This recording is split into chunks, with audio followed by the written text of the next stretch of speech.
that was a bit close.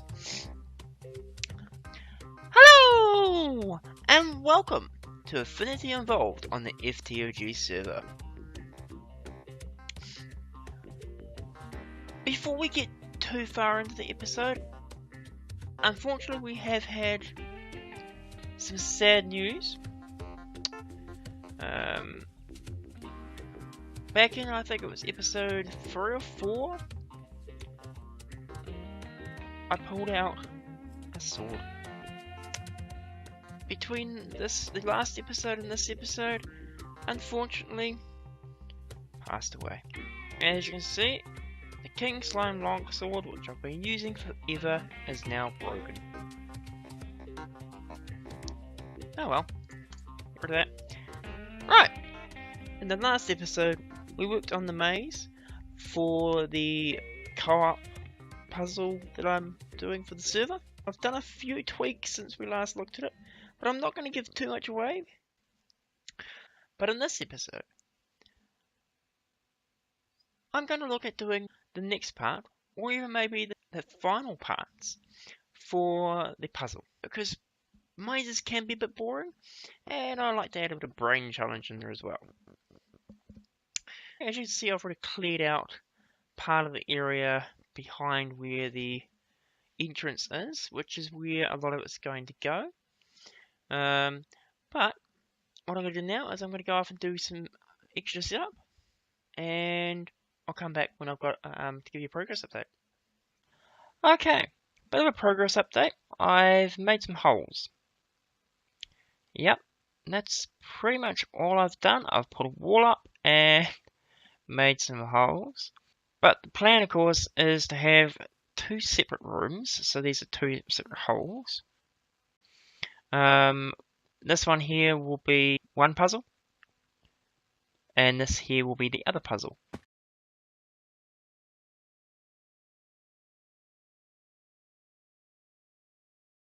What I'm thinking about doing is actually a puzzle.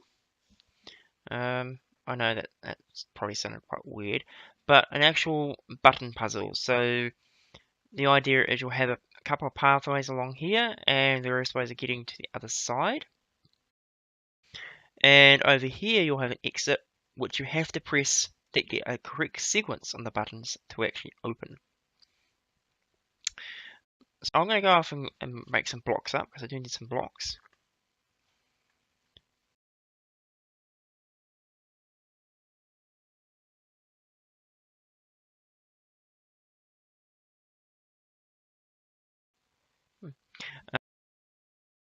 So the stuff on the sides is grimstone,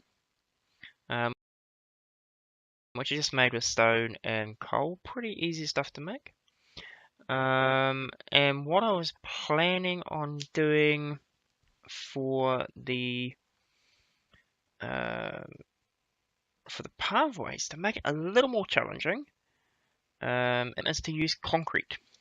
The reason why I'm thinking concrete, and this is the chisel concrete, not the immersive engineering stuff. The reason I'm thinking something like this weathered concrete is because when you run on it, or when you walk on it, it's pretty much like running. So it would mean that when you're actually running along the thing here, it's a lot easier to fall off, which will of course add a bit more of a challenge to the whole thing. But as I said, I'm going to go off and make the materials, and I will come back once I've laid the path.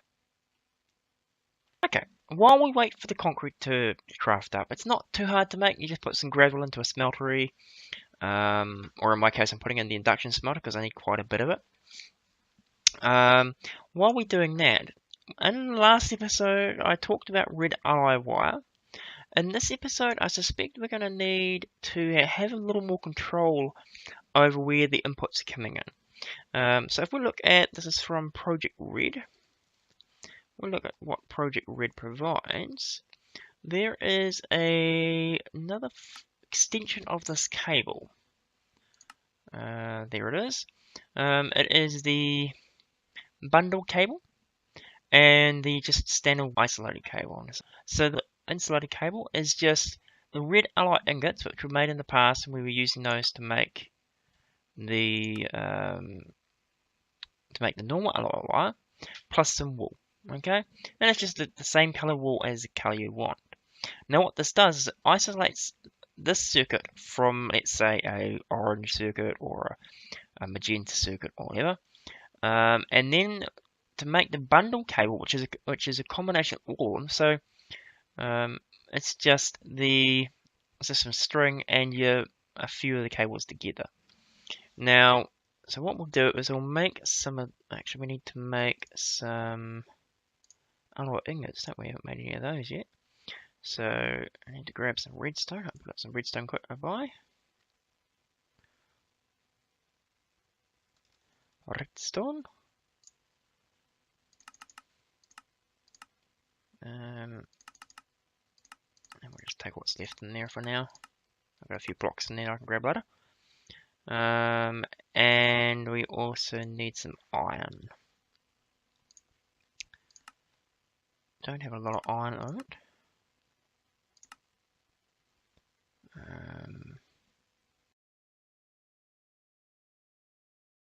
So take that. That should give us enough at least for 4. Surround it around there, like that. And that gives us 1 cable. We need a few more than that, but so go up here, cook it into the alloy smelter, which hopefully isn't in use at the moment. Put it into furnace only mode. We'll cook up all 4 of them.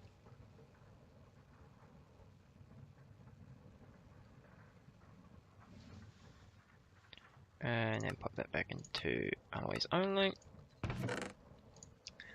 Grab those, go down to here. And we can then place. We can now place. Where to go? So we'll make a white coloured one, like that.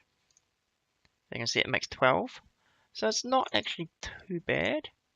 It's about the same as the other ones, and of course on top of that you can change the colouring.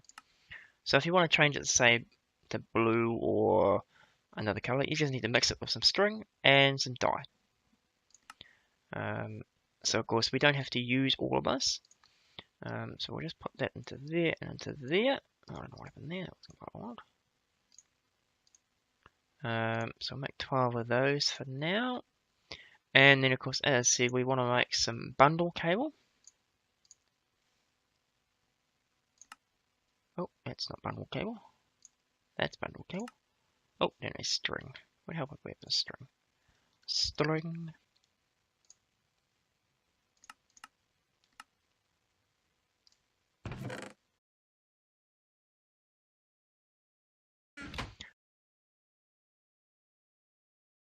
So now that I've got the string to go up, we can place it in there, and of course you can use any coloured wire to do this, and it makes 1. Oh, that's a bit more expensive than I thought it was. It has put a slight kink in my plans for now, because that's a lot more expensive on the iron than I would like.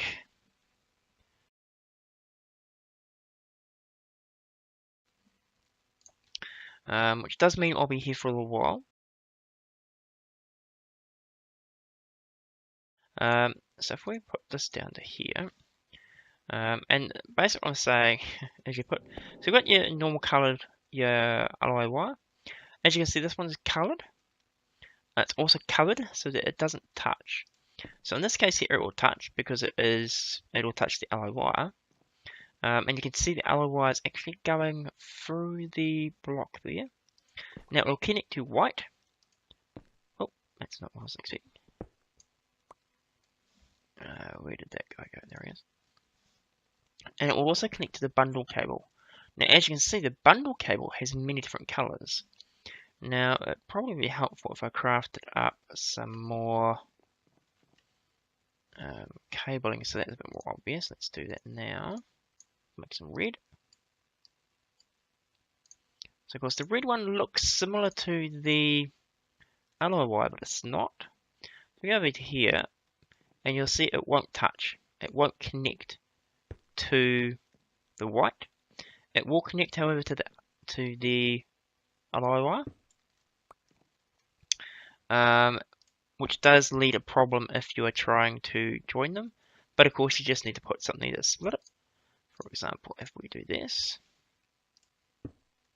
and then of course it split it so that they can separate. And I've found some devices will respond to this. The computer craft stuff will respond to this, but most things do have to have the alloy wire exposed in that way for it to see it.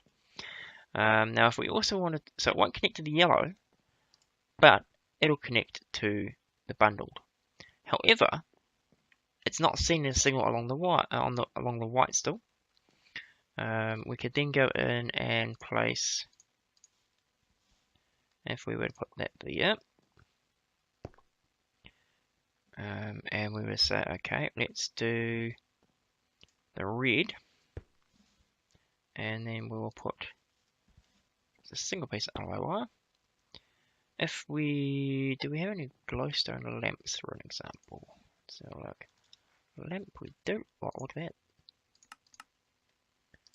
And we'll grab a lever as well. I think we've got a lever here somewhere. Just the one lever.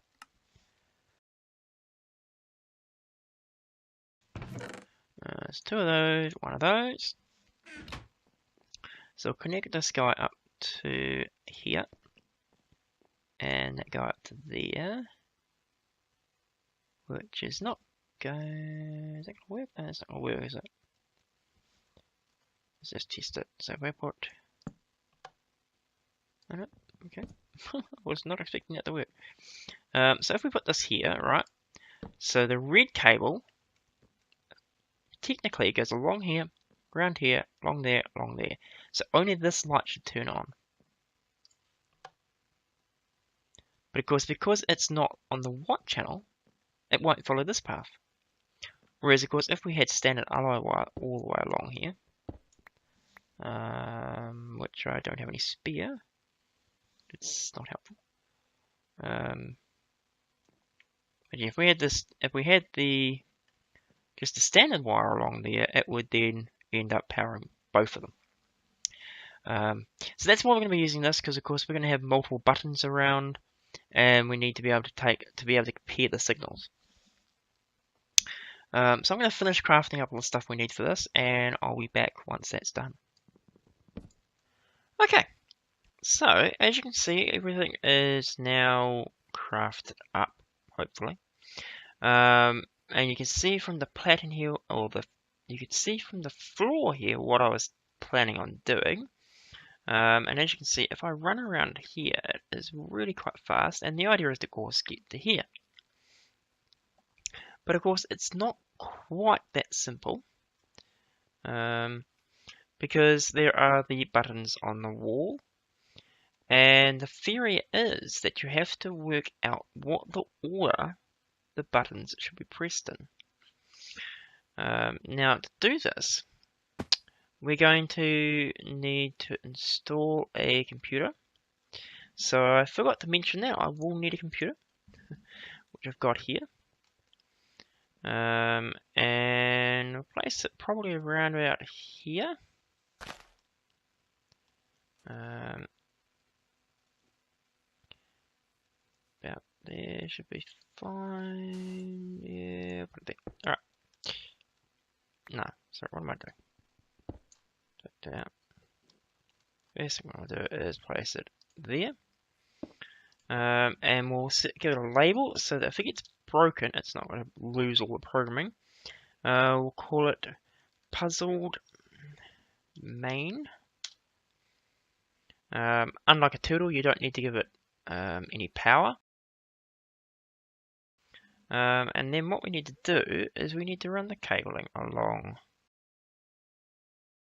things. So we have our bundle cable. Well, actually, no, let's start with.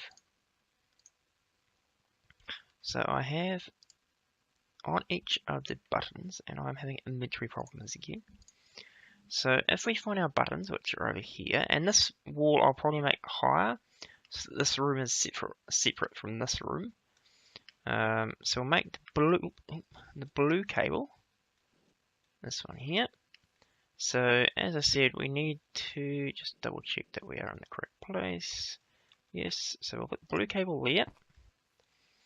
And then we need to put a piece of redstone alloy wire there. We will put, I think the next one's about there, is it? Yep. We will put yellow next to it. So there. And alloy wire there. And we will put the red cable next to the other spot, which is here, just next to the computer. And then we will run the bundle cable along the whole way. So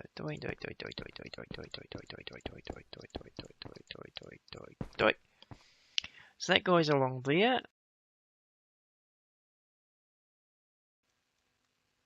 We need to mark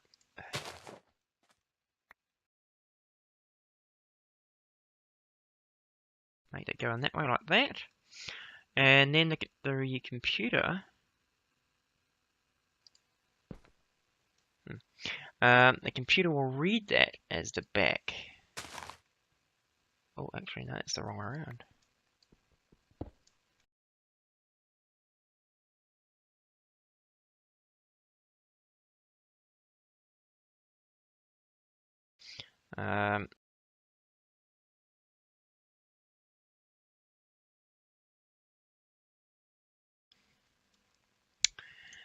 So I'll fill that back up. And then we've got, actually, I think, yeah, that's actually a bad place to look. So I'm going to move that again.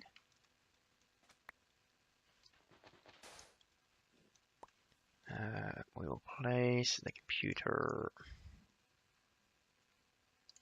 there. Pretty facing that way, yes, cool. And that lets us tidy up these cables as well.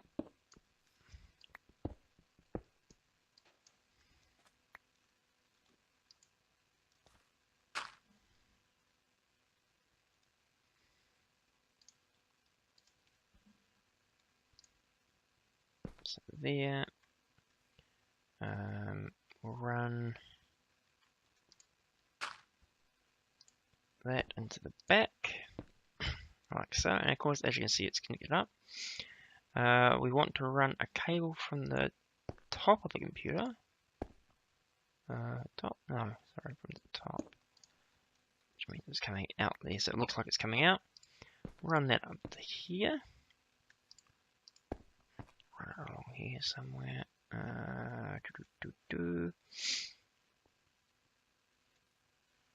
Yeah, so that will go along into the lights that are there. And I'll get to what those mean in a second. We need to run the rest of the cable down here.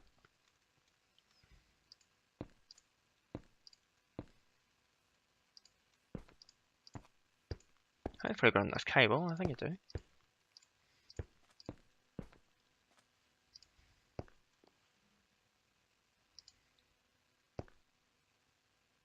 Not that. In case you're wondering, this is where the river used to be. Just where the reason why I had so many problems creating the holes is there's just this big river in the middle, which of course just got in the way. So I thought, well, I'll get rid of it. That doesn't seem right. How about we put it there?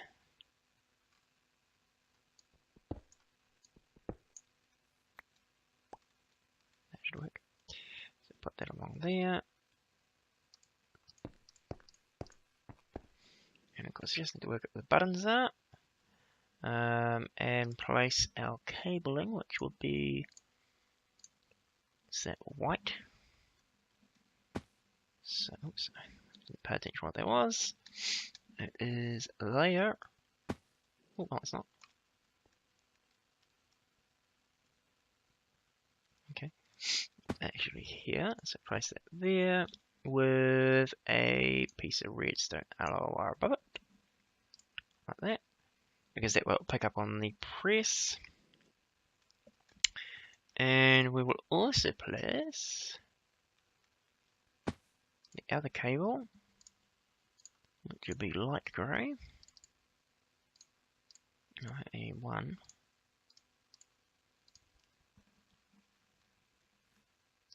There. No. There. And then that there with the covered cable, which has gone to stick there. Connect that up. And now, of course, we've got a grey cable. We've got now, of course, you can't see in here. You can only see the blue, the green, and the red, and the black, and I don't know what's on the other side. But that doesn't mean you can't transport all the colours that are here. Now, of course, if we go over to here, let me just get in here. Maybe let's see if I can quickly do this. Press the button. If we go over to here, you should see it light up. It did light up. Just press the button. And over here, we want to.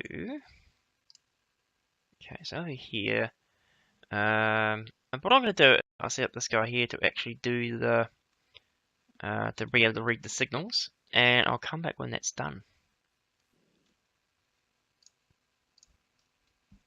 Okay. Cool. Alright.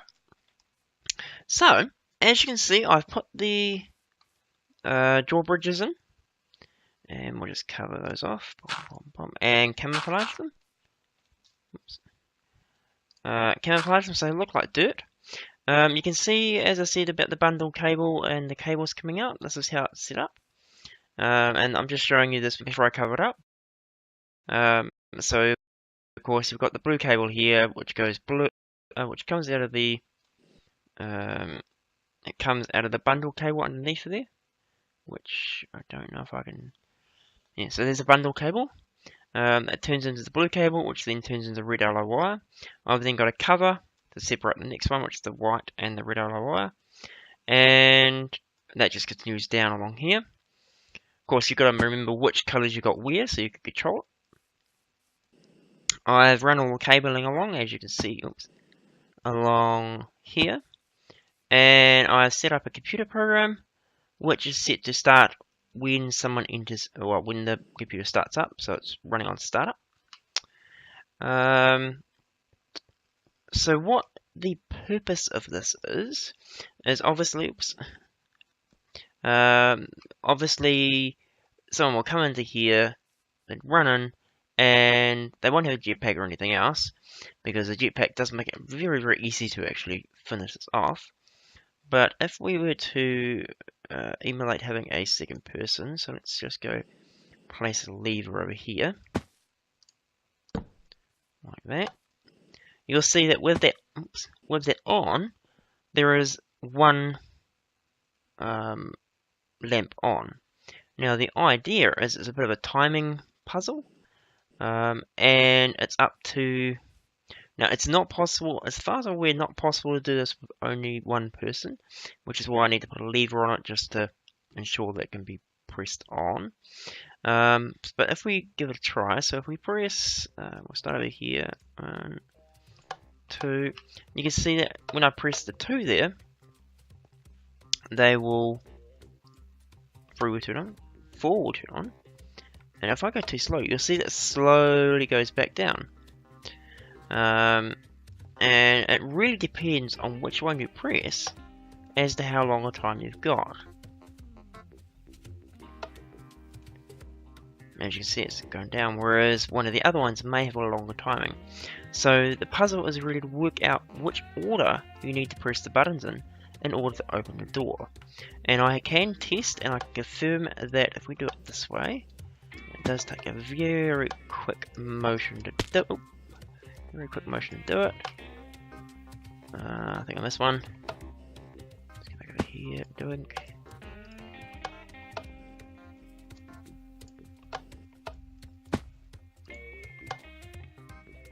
Still missed one. It's very difficult to do it as a single person, let alone hopefully. But hopefully as a co-op, there will be a bit more a bit more easier to do. Again, there we go. And as you can see, the door now goes down, and it stays down for approximately 30 seconds, so that people can run out and actually get out of the room. So, unfortunately, it does look like I've run out of time for this episode. So we'll have to focus on the other puzzle in the next episode. But at the moment, you can see that I'm filling up the bottom here with lava. But otherwise, I think this puzzle is pretty much complete. If you've enjoyed this episode, or you found anything of use in the video, please do leave a like. If you're new to the channel and want to follow along with the future series I do, hit that subscribe button. Don't forget to go check out the other YouTubers who are playing on the server. The links are down in the description. If you've got any questions or comments or suggestions for other things I can do, please do leave a comment below. But otherwise, have a great day and see ya!